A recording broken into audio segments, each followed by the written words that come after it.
are buildings that feel empty, and then there are buildings that feel like they're waiting.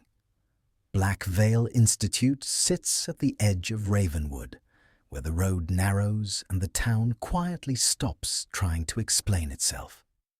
The asphalt cracks more here. The trees lean closer together. Even in daylight, the air feels heavier, as if sound has to push harder to travel. Officially, the institute closed in 1992. That date appears on documents, on permits, on signs posted so long ago the ink has faded into something unreadable. But dates don't close places. They only explain why no one is supposed to be inside. The fence around Black Veil sags inward, not out, as if it's being pulled toward the building instead of away from it.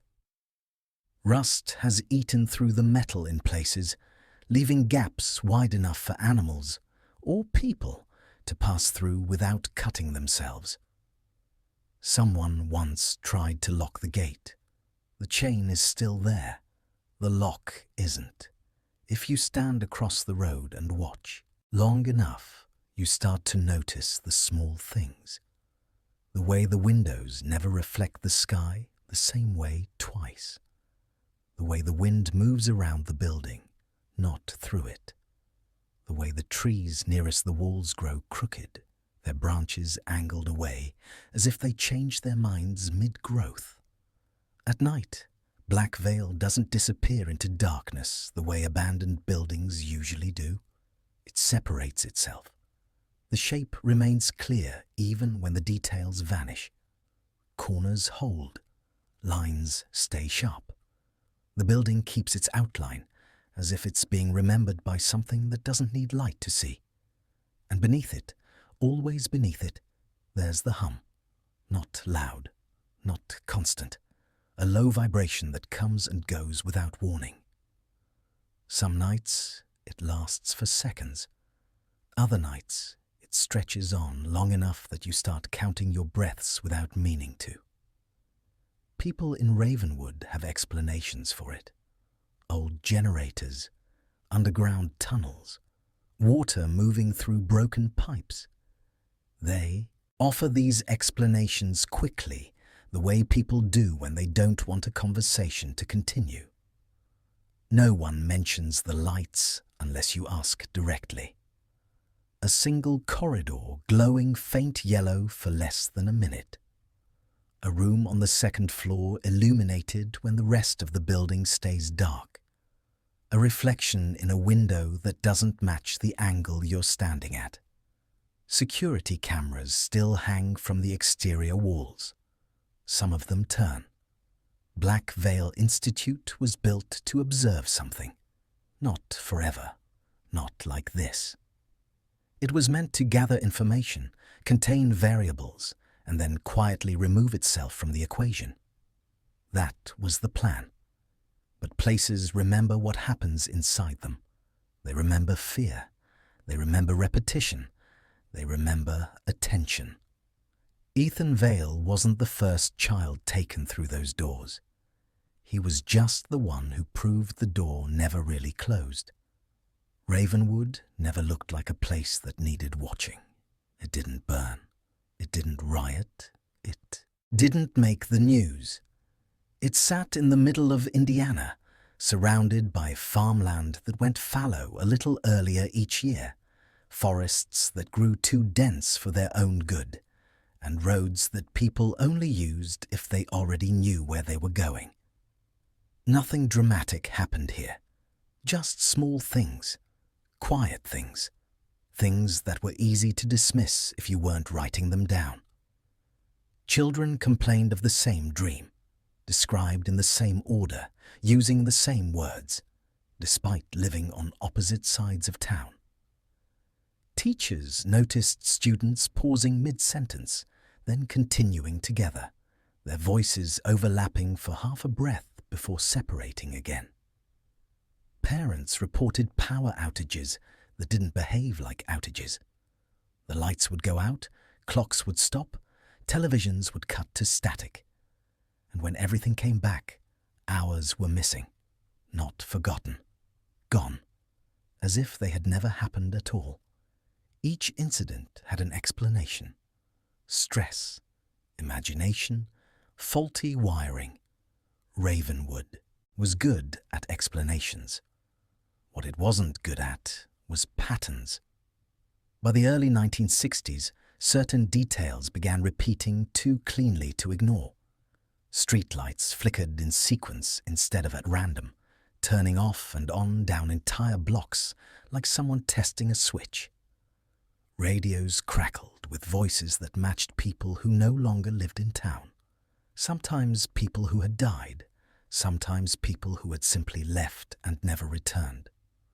Most of the time, these reports stayed local, filed, forgotten, rewritten until they sounded normal. What changed everything wasn't a disappearance or a blackout. It was a conversation. A school counselor recorded a routine audio session with a boy who said his shadow didn't always move when he did. The counselor didn't believe him, not exactly, but the complaint was specific enough to note, and the session was recorded as a precaution. A formality, something to reassure the parents. The recording sounded ordinary. The boy's voice was calm. His answers made sense. He laughed softly when he felt like he'd said something strange. Nothing about the conversations suggested distress. But when the tape was replayed later, something else was there. Beneath the boy's voice ran a low, steady rhythm. Not static, not feedback. A pulse that rose and fell slowly, as if keeping time with something just out of reach. The pattern grew more pronounced when the boy described feeling afraid. It softened when he relaxed. The counselor assumed the tape was faulty. Old equipment had a habit of producing artifacts. Ravenwood had never invested much in upgrades. So the session was repeated weeks later, in a different room, using different recording gear. The rhythm returned. Same timing, same rise and fall, same presence beneath the words. The tape wasn't filed. It was copied. The copy was mislabeled, then shared quietly with a colleague. That colleague compared it to other recordings. Classroom audio, home videos, counseling sessions from previous years. The rhythm appeared again, not everywhere, not in adults, almost exclusively around children. By the time the pattern reached the right desk, it had lost its explanations. No one called it interference anymore. No one called it coincidence. Ravenwood was flagged, not as dangerous, not as unstable, but as unusual. An anomaly zone, a place where something behaved differently than it should. The government didn't arrive loudly. There were no sirens, no uniforms, no announcements. They arrived as funding. In 1973, Black Veil Institute was approved and built on the edge of town under the cover of energy research and behavioral studies. Locals were told it would bring jobs, stability, a reason for Ravenwood to matter. And for a while, it did. What the Institute actually brought was attention, careful, focused, unrelenting. Children were identified through schools, clinics, and foster systems. Those who struggled with sleep, those who dissociated under stress, those who described places they had never visited but could draw in careful, impossible detail.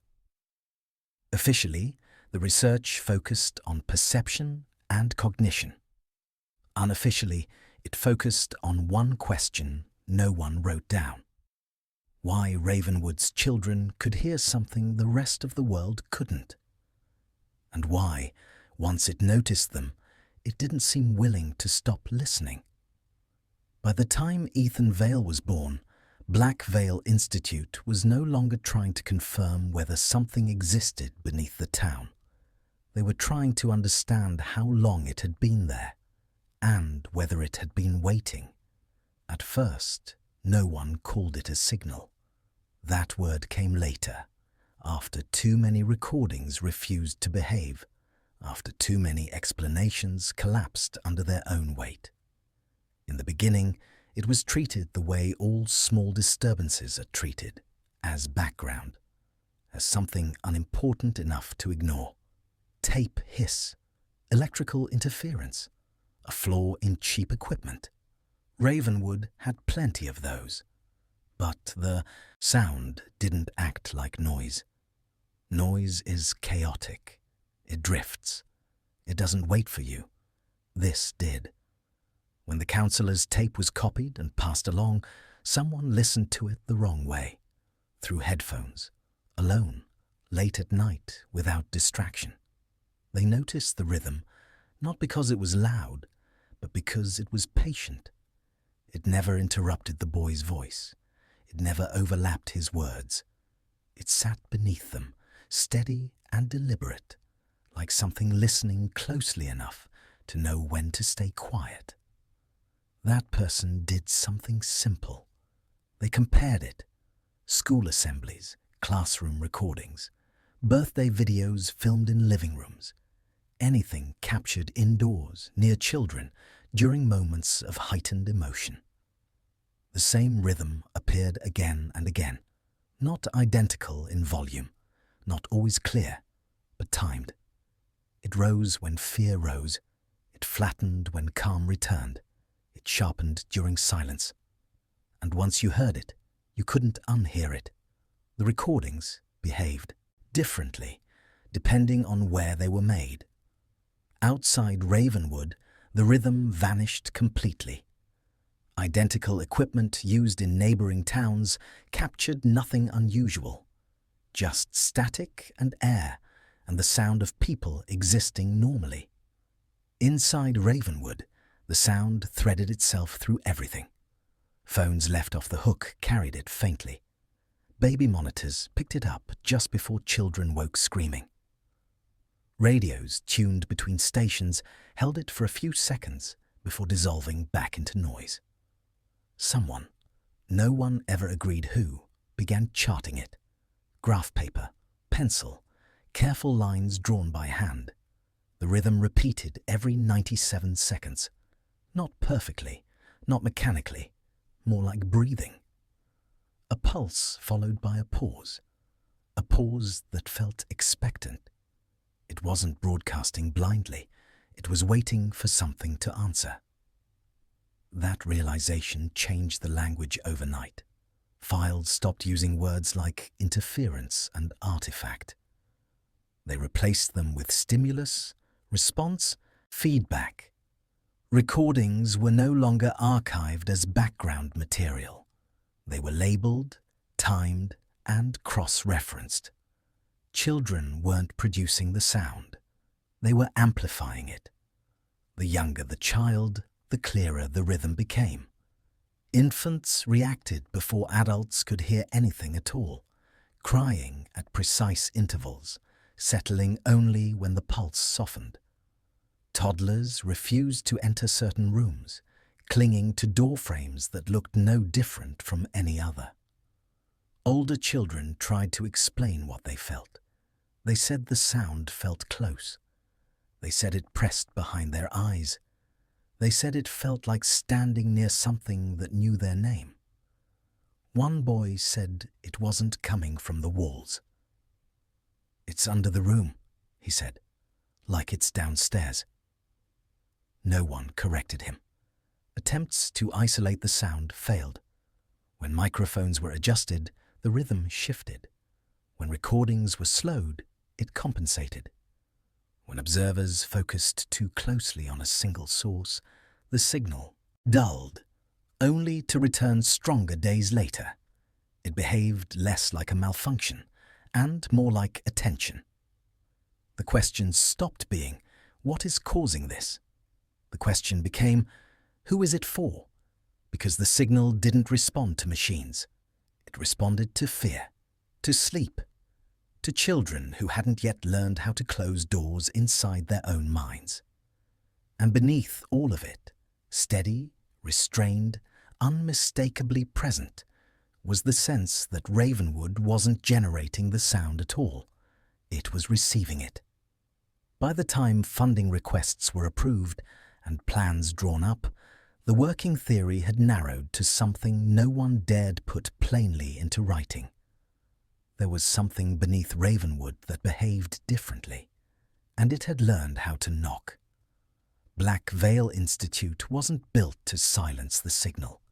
It was built to answer it. Black Veil Institute was never placed where it made sense. On paper, the location was a problem. Too close to the forest, too far from major roads. Built on land surveyors had already flagged as unreliable. Soil density readings that fluctuated, subsurface scans that contradicted themselves, measurements that changed depending on when they were taken. The reports should have killed the project. Instead, they finalized it. Because the ground beneath Ravenwood didn't behave like ground anywhere else. Instruments returned hollow spaces where no caves were mapped. Depth readings came back uneven, as if the earth couldn't decide how far down it went. Someone wrote a note in the margin of an early survey. Subsurface instability appears consistent, not random. Construction began in 1973. Officially, Black Veil was an energy research facility. Chemical testing, behavioral studies, temporary work, locals were told. The kind of project that arrived quietly and left quietly. But the build didn't move like a temporary structure. Before anything rose above ground, crews poured the underground levels first. Thick concrete, reinforced corridors, walls designed to absorb sound rather than reflect it. The deeper sections were completed before the foundation of the main building was even visible. Those lower levels weren't labeled on public plans. They didn't need names. Workers noticed things early on, though few of them spoke about it openly. Equipment malfunctioned without warning. Tools left in one place were found somewhere else the next morning. A foreman quit after insisting the tunnels sounded different at night, like footsteps echoing where no one was walking. Another refused to enter the lowest level again after claiming the walls felt warm. By the time the structure began rising above ground, the woods around the site had changed. Birds avoided the area entirely. Insects thinned out. The forest grew uneven, trees leaning away from the building as if they'd been nudged aside during growth. Even the wind behaved differently there, bending around the structure instead of passing through it. Inside, the design was deliberate. Hallways were narrow, forcing proximity. Corners were sharp, creating blind spots that cameras had to compensate for. Windows were avoided wherever possible. Where they existed, they were small and positioned too high to look out of comfortably. There were no clocks. Lighting systems were adjustable down to fractions of intensity, capable of flickering just slightly out of sync. Sound equipment was embedded into walls rather than mounted visibly, making it impossible to tell where noise originated. This wasn't a building meant to house people. It was a building meant to shape perception.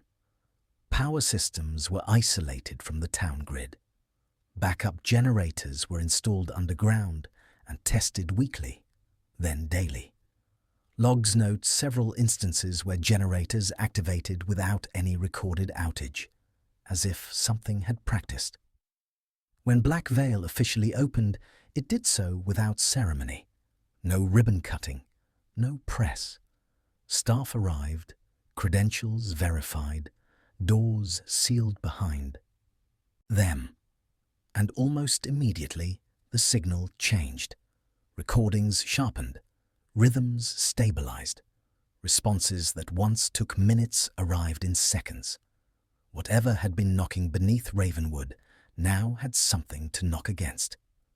Someone inside the institute wrote, then erased, then rewrote a single sentence during those first weeks. The structure appears to improve clarity.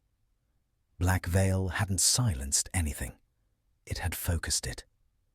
The building wasn't a barrier between Ravenwood and what lay beneath.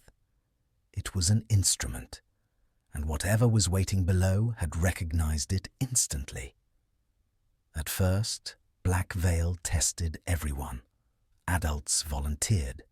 Parents sat through interviews. Entire families were brought in under the promise of community studies and routine assessments. The Institute needed a baseline, and Ravenwood was willing to provide one. The results were consistent. Nothing happened. Adults heard the recordings, but felt nothing. They sat beneath the lights and waited for reactions that never came. They described the sound as static, the rooms as uncomfortable, the experience as strange, but harmless. The signal passed through them without resistance. Children were different. Not all of them, only a small number, but the difference was immediate. Where adults filtered the environment automatically, children stayed open. Where adults dismissed sensation, children leaned into it without realizing they were doing so. The Institute didn't understand this at first. They only saw the outcome. Children reacted before stimuli were fully introduced. Their breathing shifted early. Their attention locked onto empty spaces. Fear didn't scatter their focus. It sharpened it. The younger the child, the clearer the response. Infants cried in precise intervals, settling only when the sound softened. Toddlers refused to cross thresholds that looked identical to every other doorway. Older children tried to explain what they felt, searching for language that didn't quite exist yet. They said the lights felt heavy. They said the room pressed back. They said something was standing where the air felt wrong. Researchers labeled this heightened sensitivity. Privately, another word circulated through the Institute: visibility. Children weren't just detecting the signal, they were visible to it. Adults carried too much interference, memory, logic, self-correction. Children hadn't built those defenses yet. Their thoughts bent instead of pushing back. Fear didn't close doors in their minds. It opened them, and the signal responded. Exposure wasn't random. Children with trauma histories reacted more clearly. Those with vivid imaginations showed stronger synchronization. Those who dissociated under stress didn't break away from the sensation. They slid into it. The Institute narrowed its intake. Age limits dropped. Consent forms shortened. Foster systems became preferred sources. These children were less likely to be missed, less likely to raise questions if schedules changed or paperwork vanished. Some staff objected. They argued the results didn't justify the methods. That understanding something didn't require inviting it closer, that the children weren't being protected, they were being positioned. Those staff were reassigned, then dismissed, then forgotten. Others convinced themselves this was prevention. If something beneath Ravenwood was reaching for children, better to understand how before it succeeded. Better to be watching when it answered back. By the time Ethan Vale was identified, the Institute no longer debated why children were chosen. That question had already been answered. Children weren't the subjects of the research. They were the interface. And every test, every observation, every quiet room inside Black Veil was another careful turn of the handle, slowly, deliberately, to see what would open first. The first experiments at Black Veil did not feel like experiments. There were no restraints, no raised voices, no visible urgency. Children were led into small rooms and asked to sit. Sometimes they were given a glass of water, sometimes a notebook, sometimes nothing at all. The doors closed quietly behind them, sealing without a sound that could be timed. The Institute called these spaces observation environments. The children called them quiet rooms. Light came first. Not brightness, but behavior. Bulbs were adjusted in increments so small they were barely perceptible. The light didn't flicker outright. It hesitated. A delay so slight it only became obvious when watched long enough. Shadows behaved strangely here. They stretched where they shouldn't have. They clung to corners instead of dispersing. In some rooms, they pooled beneath chairs, like something heavy had settled there and decided to stay. Most children noticed without knowing how. They shifted in their seats. They leaned forward, then back. They stared at their hands longer than necessary. A few asked why the room felt late. Sound followed. Not music, not voices. Single tones introduced so gradually they seemed to rise out of silence itself. Low frequencies that pressed against the chest without registering as noise. Rhythms pulled directly from the recordings, slowed, softened, shaped until they felt almost natural. Children went quiet. Heart rates dropped. Breathing evened out. Fear didn't spike. It narrowed, like attention being drawn toward a single point just out of sight. When asked what they felt, most struggled to answer. Some said it felt familiar. Some said it felt close. One said it felt like being remembered. Memory tests came next. Simple stories told once, then recalled later. Objects placed on tables, removed, then referenced casually in conversation.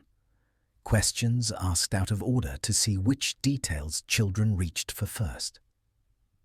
Something unexpected emerged. Children remembered things that hadn't happened. They described hallways they'd never walked. Rooms beneath the building that weren't on any map. A place where sound went when it was done. They didn't describe it as dark. They described it as unfinished. The Institute documented everything. Charts, timelines, diagrams of where children sat when reactions occurred. They marked which corners of rooms felt colder, which lights sharpened the rhythm, which sounds caused the signal to tighten as if focusing. What they didn't write down were the moments that unsettled them most. Like when two children in separate rooms began speaking at the same time, describing the same narrow corridor, step by step, without hesitation. Or when a child stopped responding entirely, not asleep, not distressed, just listening, eyes fixed on a point slightly above the floor. Or when a recording captured a third layer beneath a child's voice. Not an echo, not feedback. A tone that adjusted itself to match the rhythm perfectly, like it knew where the pauses would be. The early experiments were meant to gather data. Instead, they revealed intent. The signal wasn't reacting to the tests. It was learning from them. Every repeated pulse refined it. Every frightened thought clarified it. Every quiet room gave it structure. Black Veil hadn't created a way to observe what was beneath Ravenwood. It had given it a language. And whatever was listening had begun to speak back. Not in words, but in timing. Not every child responded. That realization came slowly, and then all at once. Dozens passed through the quiet rooms without incident. They shifted in their chairs. They fidgeted. They asked when they could go home. Their recordings showed nothing beyond discomfort and boredom. Their files were closed, stamped, archived. And then there were the others. The Institute began to separate them without announcing it. No formal category at first, just a mark in the margin, a note in a different pen, a quiet change in scheduling. Reactive. These children didn't simply notice the signal. They adjusted to it. With each session, their responses grew more precise. Where fear should have escalated, it flattened. Where confusion should have set in, focus appeared instead. It was as if repetition didn't exhaust them, it calibrated them. The shadows were the first unmistakable sign. Under controlled lighting, the shadows of reactive children lagged, not dramatically, not enough to startle at first glance, just long enough to feel wrong when replayed frame by frame. A hand lifted. The shadow paused, then followed. In some recordings, the order reversed. The shadow moved first. Staff reviewed those tapes repeatedly, slowing them down, speeding them up, changing angles. No mechanical explanation held. The delay wasn't consistent enough to be equipment failure. It varied by child, by room, by emotional state. Most of the children didn't comment on it. A few did. One girl asked why the floor was copying her late. Another boy stood carefully, as if waiting for something behind him to catch up. Speech patterns shifted next. Reactive children answered questions before they were fully asked. They completed sentences spoken softly by researchers. They corrected terminology they had never been taught. When asked how they knew what was coming, they gave the same answer in different words. It already said it. I heard it first. It was thinking ahead. Sleep became unreliable. Some children couldn't be kept awake during sessions, no matter how bright the lights or how sharp the sounds. Others fell asleep instantly and could not be woken for hours. A few described waking up in places that felt connected but not continuous. Rooms that bent, corridors that shortened when you tried to count steps. Later they drew them. Different hands, same layout. The Institute attempted isolation. Separate wings, separate days, no shared corridors, no overlapping schedules. The reactions synchronized anyway. Heart rates aligned across rooms. Breathing slowed at the same moment. When one child grew distressed, others reacted seconds before staff saw anything change on monitors. The working theory shifted again. These children weren't responding individually. They were linked. An internal report, circulated briefly, then removed, phrased it carefully. Subjects do not appear to be perceiving the signal. They appear to be positioned within it. That was when the terminology changed permanently. Children stopped being referred to as participants. They became interfaces, not endpoints, not sources, contact points. And among the reactive files, one began drawing attention without explanation, not because of intensity, but because of absence. A child whose heart rate never spiked, whose fear responses never escalated, whose shadow delay was longer than any other on record. He didn't react more, he reacted less, and the space around him reacted instead. His name began appearing in the margins of unrelated files, referenced during reviews where he hadn't been present, used as a comparison point for other children who never matched him. Ethan Vale. By the time his file was pulled for deeper review, the Institute had stopped asking why some children reacted. They were asking what the reactions were building toward, and whether the ones who reacted were being prepared or positioned for something that hadn't happened yet. Ethan Vale didn't arrive at Black Veil the way the others did. There was no incident report attached to his file, no urgent referral, no language suggesting concern or risk. He was flagged quietly, the way you flag something you don't want to draw attention to yet. Teachers described him as attentive, not gifted, not disruptive, just present in a way that made adults pause when they tried to remember details later. They remembered his name. They remembered his handwriting. They couldn't remember his expressions. Ethan didn't complain about the sound. He didn't mention shadows unless asked directly. He didn't describe fear. He didn't describe dreams. What he did describe were rules.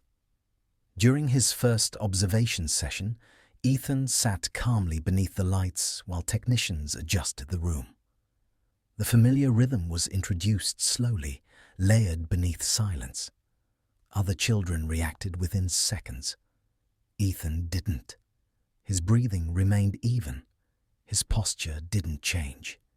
His eyes tracked the room, not with urgency, but with recognition, as if he were confirming something he already knew. When the lights hesitated, his shadow did something no one had documented before. It didn't lag. It waited. Frame-by-frame review showed the delay stretching nearly a full second behind his movements. In some segments, the shadow shifted before Ethan did, correcting itself afterward, like a memory catching up to the present. No equipment fault explained it. When asked if he noticed anything strange, Ethan shrugged. "It's just checking where I am," he said. That sentence appeared in 3 versions of the report. It was deleted twice. Unlike the other reactive subjects, Ethan didn't need prompting. He spoke about the place beneath Ravenwood freely, without leading questions or environmental triggers. He didn't call it dark. He didn't call it scary. He called it busy. He described movement without bodies, corridors that rearranged themselves based on what you remembered last, sounds that didn't echo but waited to be picked up again later. When asked how he knew these things, he gave the same answer every time. "I've been there before." No record showed that he had. Testing protocols changed around him. Sessions were lengthened, then shortened, then reorganized entirely. Equipment failures clustered around his presence. Recordings distorted predictably. Other children placed in nearby rooms calmed, even when isolated. Ethan didn't amplify the signal. He stabilized it. The Institute stopped, grouping him with the other reactive subjects. A new classification appeared in his file, written in pencil first, then inked over. Bridge candidate. The term wasn't defined anywhere else. Ethan was no longer being observed to see how he responded.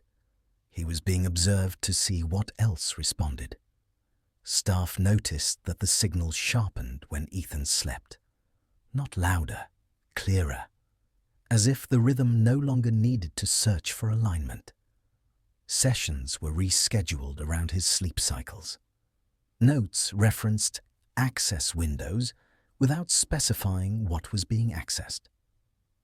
Ethan never resisted. He never asked to leave. He never asked what would happen next. He never asked about the other children. The only time his demeanor shifted was during a late-night session when a researcher broke protocol and asked a question that hadn't been approved. "What happens if you don't come back?" The room stayed quiet longer than usual. Ethan stared at the wall, not at the equipment, not at the staff, but at the place where the light dimmed slightly near the floor. "Then it comes up instead," he said. That answer never appeared in any official report, but it changed everything. From that moment on, Ethan's file stopped being updated like the others.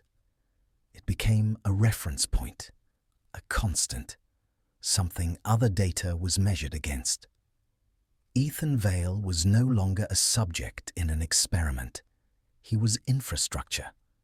and whatever existed beneath Ravenwood behaved as if it understood that distinction immediately. Because after Ethan was classified, the signal didn't escalate.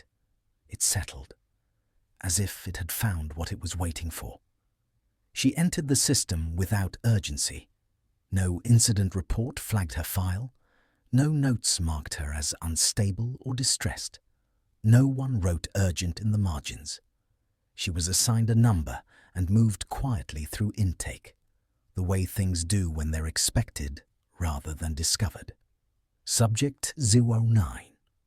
Unlike the others, she wasn't referred because of fear responses, sleep disturbances, or unexplained behavior. Teachers described her as observant. Counselors used words like attentive and reserved. She didn't disrupt class. She didn't withdraw completely. She watched. The first mention of her eyes appeared in a routine observation log. Not their color. Records never agree on that, but the way they behaved in low light. When the room dimmed, her pupils didn't widen as expected. Instead, they reflected, not brightly, just enough to register on tape as a faint internal glow, like embers buried deep beneath ash. She never commented on it. During initial sound tests, the signal passed through the room in its usual rhythm. It rose. It softened. It waited. Subject 09 didn't react. No spike in heart rate, no shift in posture, no visible distress. When asked what she felt, she paused for several seconds before answering. "It's uneven," she said. That answer didn't fit any existing category. Light tests produced the same result. Where other children flinched or froze, she followed the empty spaces between fixtures, her gaze tracking movement no one else could see. When a bulb failed mid-test, she looked toward it seconds before it flickered. When equipment malfunctioned, she had already shifted her attention elsewhere. Staff began logging these moments as coincidence. Then coincidence began repeating. Failures clustered around her presence, but not because of it. More like she was aware of them before they occurred, as if she was watching a process unfold from a slightly different angle. The Institute called this predictive awareness. Privately, another phrase circulated among staff. Fracture perception. Subject 09 wasn't responding to the signal because she wasn't standing inside it. She was watching where it bent. Her drawings unsettled the research team more than any vocal response ever had. She didn't draw corridors or rooms like the others. She didn't sketch doors, stairs, or familiar layouts. Most of her pages were nearly blank. Thin lines crossed them at odd angles. Not cracks exactly, more like stress marks, places where something had been pressed too far and not quite recovered. When asked what the lines represented, she answered without hesitation. Where it's weak. During one controlled session, Subject 09 was placed in the same wing as Ethan Vale. The schedule was staggered, the rooms separated. No direct contact allowed. Ethan's vitals remained unchanged. The signal didn't. For the first time since testing began, the rhythm stabilized completely. Not fluctuating, not searching. Locked into a precise repeating pattern that required no adjustment. Two variables had aligned. Subject 09 noticed immediately. She turned toward the wall between their rooms, tilted her head slightly, and said, "It doesn't like this part." When asked to clarify, she added quietly, "It can see him, but it sees me seeing it." After that, joint testing was limited. Not out of concern for the children, but for the environment. Cameras failed more often. Shadows behaved inconsistently. Reflections stopped matching movement altogether. One researcher wrote a note that survived only because it was misfiled. The boy opens the door. The girl shows where the frame is cracked. Subject 09 was never classified as a bridge. She was something else, a warning system, a pressure gauge, a reminder that whatever lived beneath Ravenwood could be observed from the outside, and that it was aware of being observed. When Black Veil shut down in 1992, Subject 09's file was stamped relocated, no destination listed, no follow-up documentation. Years later, long after the Institute was declared abandoned, residents of Ravenwood began reporting something new. A girl walking at night, eyes faintly lit in the dark, standing near places where the air felt wrong, not afraid, watching, as if checking whether the cracks were spreading. The children weren't the first ones altered by Black Veil. They were simply the first ones anyone was watching closely enough to notice. By the late 1980s, something inside the Institute had begun to shift, not in the data, not in the equipment, but in the people tasked with understanding it. The change was gradual, easy to miss if you only looked at reports and schedules. Staff stayed later than required. They volunteered for overnight rotations that no longer served a clear purpose. Some stopped going home altogether, sleeping in unused offices with the lights left on. When asked why, they struggled to explain. The drive felt longer, they said. The roads didn't look right after dark. The building felt easier to leave in the morning than at night. Sleep logs became unreliable. Researchers reported dreaming about the Institute while still inside it, walking through corridors that didn't exist on any map, opening doors they didn't remember installing. They woke with the certainty that they'd been somewhere deeper than their assigned quarters. One technician wrote that the hum followed him into sleep, not as sound, as familiarity. Security footage began raising quiet concerns. Cameras recorded staff members entering rooms they had no memory of visiting. Badge logs showed exits without corresponding entries. In one instance, a night guard appeared on 3 separate cameras at the same time, standing still in each frame. When questioned, he insisted he'd never left the control room. He was dismissed within a week. Language inside the Institute shifted. Reports stopped using words like observation and correlation. They began including terms such as containment, exposure duration, threshold. Memos referenced environmental influence without specifying what environment was being influenced.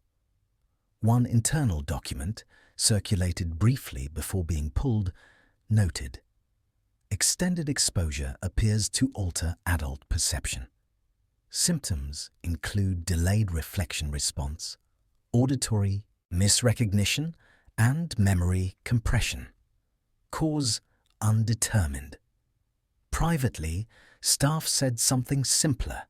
The building was learning them. Some researchers grew protective of specific children, especially Ethan. They adjusted schedules to coincide with his presence. They lingered in observation rooms long after sessions ended. They spoke about him as if he were a stabilizing element rather than a child. Others reacted differently. Resignations increased. Offices were emptied overnight. One scientist left behind a notebook filled with the same sentence written over and over, each line more careful than the last. Do not let it finish listening. Mirrors were covered. Radios were unplugged. Some staff stopped reviewing footage altogether, claiming it felt wrong to watch themselves move. The warden of Black Veil dismissed concerns publicly. Progress reports remained optimistic. Funding continued.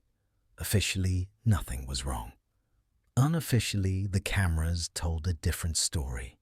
They recorded him standing alone in observation rooms after hours, Lights dimmed, staring into empty space as if waiting for a response. Staff began hearing their own voices on recordings they didn't remember making. Notes appeared in margins they didn't write. Diagrams updated themselves between reviews. The signal no longer needed children to practice on. It had learned the adults. By the winter of 1991, warnings began circulating quietly. Recommendations for scaled-back testing, temporary suspension, environmental recalibration. None were approved. Because by then, Black Veil Institute was no longer studying something beneath Ravenwood. It was being studied in return. And whatever was watching had learned how the watchers behaved when they were afraid. The night Black Veil failed did not announce itself. There were no alarms at first, no emergency lights, no single moment anyone could later point to and say, that's when it started. The systems reported normal operation. At 11:17 p.m., a minor power fluctuation registered in the underground levels. Not enough to trigger concern. Backup generators engaged automatically, exactly as designed. Internal lighting stabilized. Control panels showed green across the board. On paper, the Institute was functioning. But the signal changed. Not louder, not faster, closer. The rhythm tightened, compressing in on itself. Pulses that once waited began overlapping slightly, as if something had lost patience. Recordings from multiple wings show the same shift occurring at the same moment. Children reacted instantly. In separate rooms, on separate floors, they sat upright at the same time. Eyes open, breathing aligned. Heart rates synchronized so precisely that technicians initially assumed a monitor error. It wasn't. Staff attempted to intervene. Doors did not respond. Keycards registered access attempts, but failed to disengage locks. Control panels accepted commands without executing them, as if the system had learned how to acknowledge instructions without obeying them. The first scream was recorded at 11:26 p.m. It did not belong to any child. Audio logs captured a layered sound that defied source identification. Too many voices, too closely aligned, rising and falling together in a way human throats couldn't manage. It moved through the building, not room to room, through it. Children did not panic. They listened. Some stood without instruction. Others spoke quietly, repeating short phrases that broke off before completion. Too open. It's here. It can hear itself now. In Corridor C, security footage captured something no one had ever documented fully before. Shadows separated, not lagging, not drifting, detaching. They peeled away from their owners and held shape for several seconds before dissolving into the dark along the floor, moving toward places the cameras couldn't follow. At 11:43 p.m., all internal cameras went offline simultaneously. When they came back, 19 minutes later, the building was wrong. Lights burned in rooms that had never been wired. Doors stood open with no corresponding entry logs. Furniture had been moved in the underground levels, arranged as if for observation. Chairs facing walls, equipment stacked neatly beside empty space. Staff were missing. Not all of them. Just enough to leave gaps in the roster that couldn't be ignored. Some were found hours later on the outskirts of Ravenwood, barefoot, disoriented, unable to explain how they'd left the building. Others were never located at all. Their personnel files were marked transferred, then quietly removed from the system. The children were gone too, not evacuated, not released, gone. Emergency response teams arrived before dawn. Federal personnel secured the site before local authorities were permitted inside. By morning, the explanation had already been prepared. Electrical fire, structural instability, immediate closure. Records were destroyed in controlled incinerations. Hard drives were wiped. Paper files were reduced to ash. But destruction has limits. Generators continued running underground. Security systems rebooted on their own. And a handful of files, misfiled, copied, forgotten, escaped deletion. Within weeks, children began reappearing in Ravenwood, walking home as if they'd never left. Standing in kitchens their parents hadn't entered in days. Sleeping in beds they had not occupied the night before. They looked the same, older sometimes, but intact, calm, unmarked, except for the things they didn't remember. The breach of 1992 was described publicly as a failure. Internally, a different word appeared once in a summary report before disappearing forever. Access. Because something had not escaped Black Veil that night. It had completed a process, and the Institute, whether anyone inside realized it or not, had finally finished opening the door. They did not return together. There was no announcement. No coordinated release. No explanation offered to the town.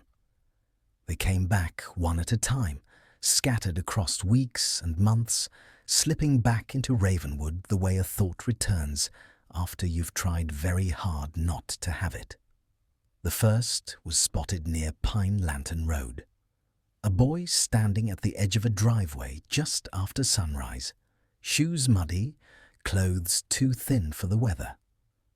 A neighbor recognized him immediately, and then hesitated because the math didn't work.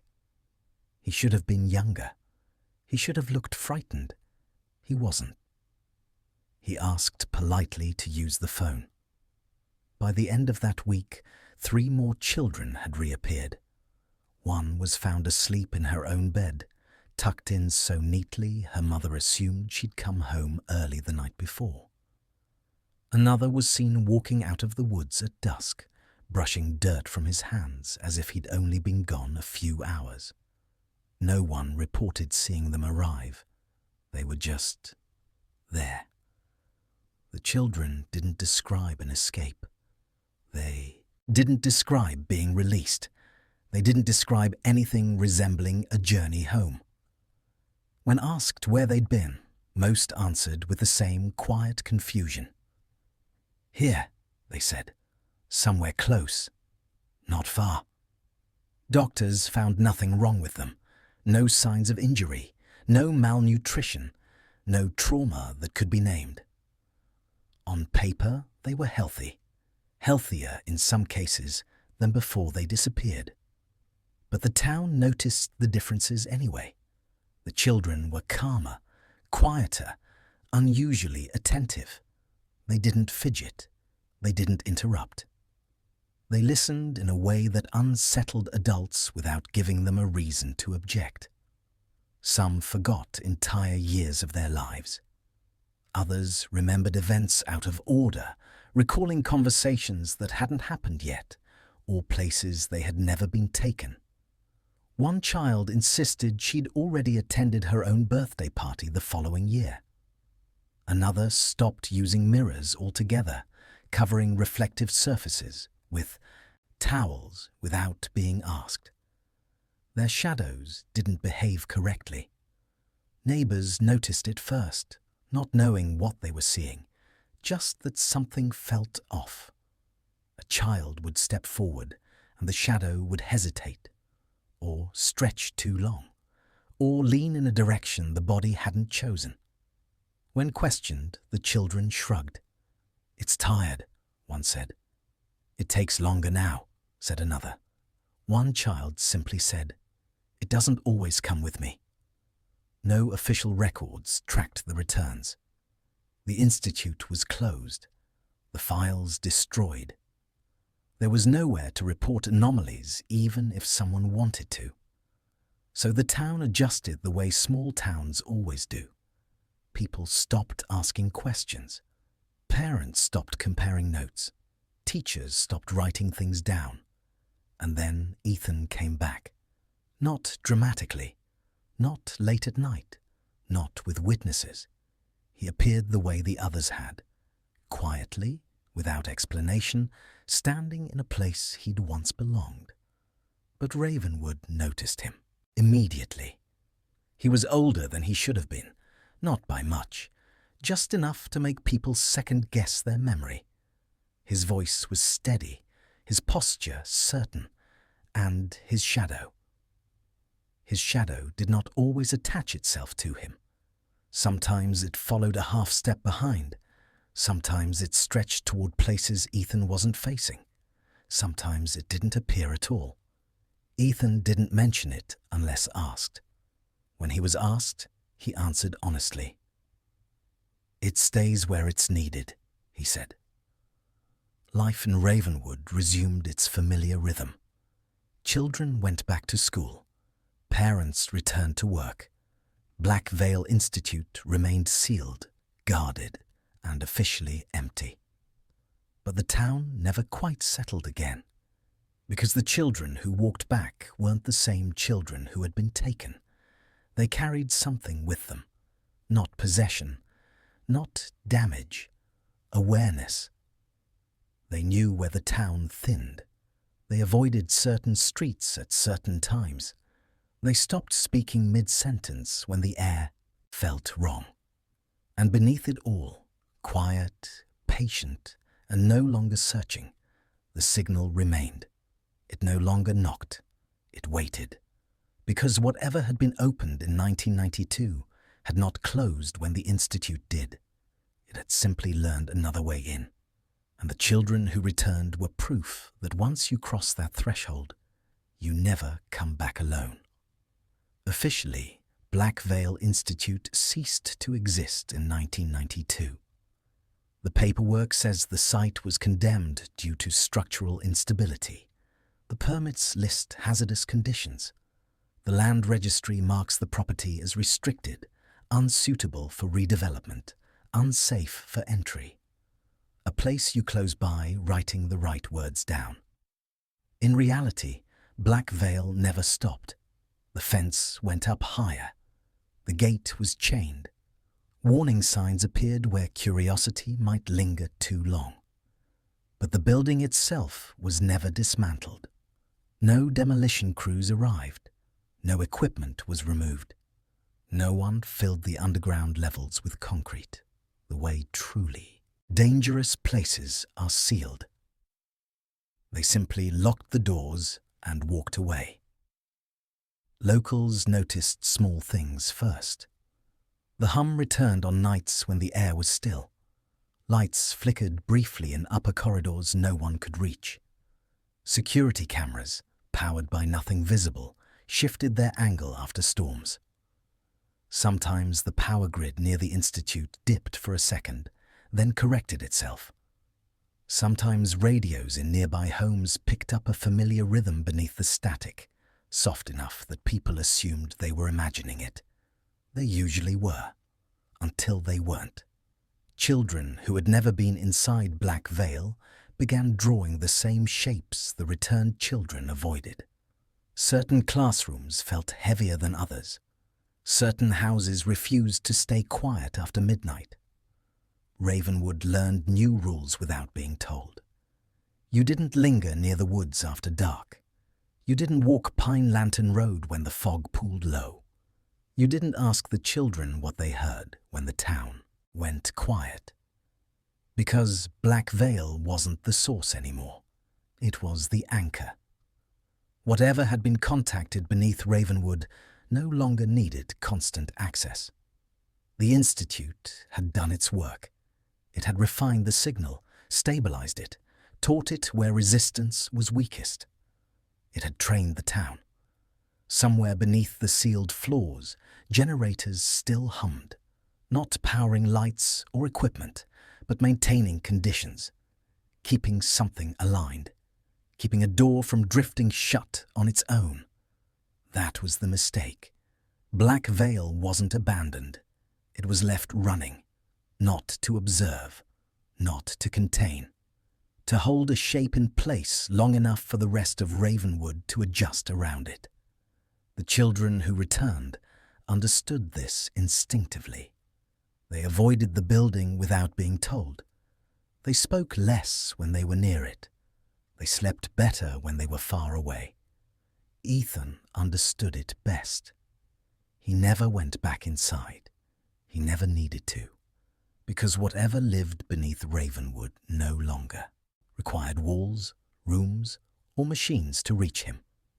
Black Veil Institute had been a beginning, not an ending, a proof of concept. And now, decades later, the town feels the consequences of that proof in ways it can't explain, only accommodate. The hum still comes and goes. The signal still waits. The cracks, Subject 09 once drew, haven't stopped spreading. Ravenwood believes the Institute is gone. But places don't close the way people think they do. They just change how they listen. And somewhere beneath the town, something that learned how to be heard is very patient, because it knows it doesn't need to knock anymore.